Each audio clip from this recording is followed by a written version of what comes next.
আজ বানাবো yummy yummy fried rice. সারা সপ্তাহ শেষে আমি তো এই রবিবারের জন্যই ওয়েট করে থাকি। রবিবার মানেই বাড়িতে ভালো মন্দ কিছু রান্না হবে, নয় মাংস নয়তো মাছের নিত্য নতুন কোনো আইটেম।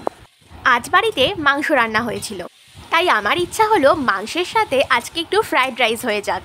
তবে ফ্রাইড রাইস বানানোর পদ্ধতি যেমন সোজা, কিন্তু ফ্রাইড রাইসের সেই চমৎকার স্বাদ নিয়ে আসা কিন্তু ততটাই কঠিন।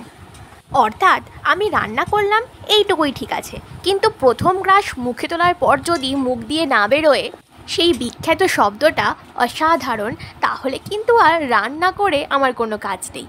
কারণ আমার বাড়িতে রয়েছে আমার ভাই, আর তার তো কোনো রান্নাই পছন্দ হয় না। আর যদি আমি রান্না করেছি শোনে, তাহলে তো না খেয়েই বলে দেবে রান্নাটা খারাপ হয়েছে।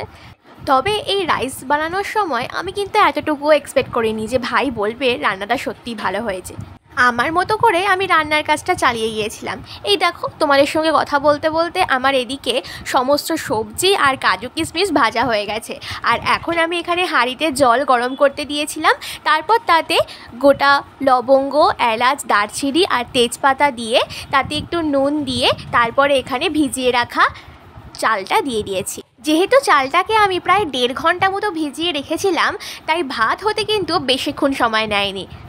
এমন সময় ভাতটা নামাতে হবে যাতে যখন চালটা সিদ্ধও হয়ে যায় এবং চাল যেন এতটুকুও না ভাঙে।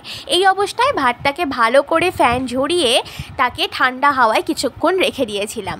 এখানে আমি ভাতটাকে দুটো পার্টে ভাগ করে নিয়েছি।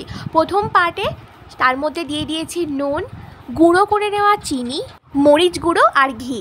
তারপর এর ওপর আবার আমি ভাতের একটা লেয়ার দিয়ে দিয়েছি, তবে তোমরা চাইলে নর্মাল চিনির দানাই দিতে পারো। তারপর দিয়ে দিয়েছি ভেজে রাখা সবজি আর ডিমের ঝুড়ি। এরপর তার ওপর আবার ভাতের একটা লেয়ার দিয়ে তাতে আবার সেই চিনির গুঁড়ো আর তার সঙ্গে বাকি সবজি আর ডিমের ঝুড়ি দিয়ে ওপর থেকে আরও একটু ঘি ছড়িয়ে দিয়ে ঢাকনা চাপা দিয়ে রেখে দিয়েছিলাম কিছুক্ষণ। তবে সত্যি বলতে কি জানো, এর আগে আমি অনেকবারই ফ্রায়েড রাইস বানিয়েছি, কিন্তু প্রত্যেকবারই কোনো না কোনোভাবে আমার সেটা ফ্লপ হয়ে গেছে। হয় ভাত গলে গেছে, নয়তো নুন বা চিনি কম হয়ে গেছে। কিন্তু এবারে কেন জানি না ম্যাজিকের মতোই হয়েছে, যেটা আগের বারের থেকেও কিন্তু এবারের ফ্রায়েড রাইসটা সবথেকে বেশি ভালো হয়েছিল, কারণ আমার ভাই এর কমপ্লিমেন্ট দিয়েছে। सो संडे के रात फ्राइड राइस और चिकन के साथ बाय बाय।